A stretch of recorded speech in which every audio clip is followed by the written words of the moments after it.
Rusif Huseynov, who is the director of the Topchubashov Center. Rusif, welcome to the program. What are your feelings right now about what's going on?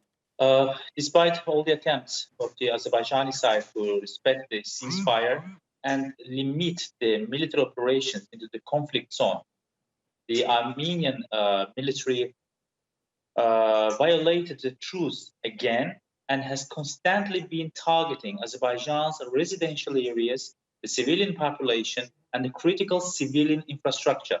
So residential blocks, energy pipelines, factories, usually situated far from the theater of war, have been the main targets of the Armenian militants.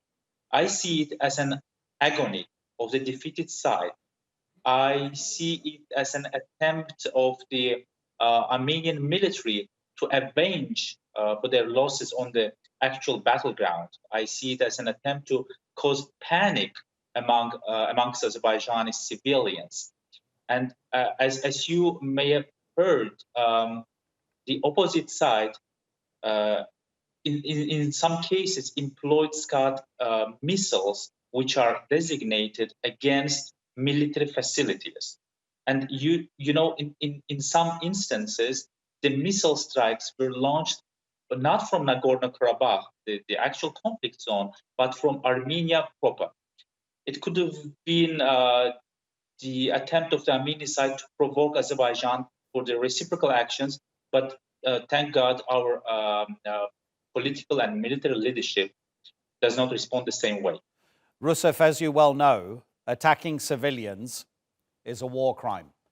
If Armenia's military is taking orders from a senior officer to attack civilian areas of Azerbaijan, that would be a war crime, and it would be possible to prosecute that war crime.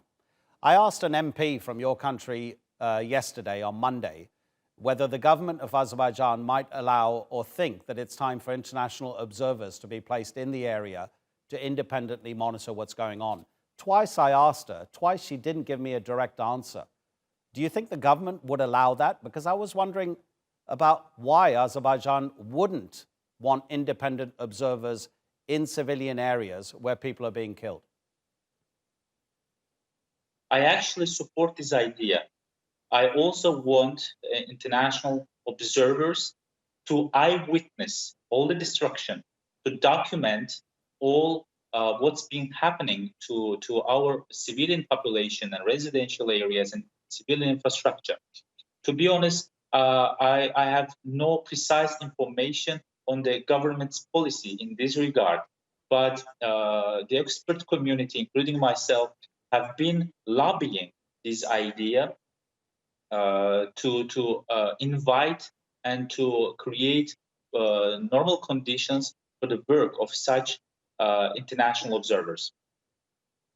Rusif, thank you so much for joining us. Appreciate it. Rusif Huseynov, director of the Topchubashov Center.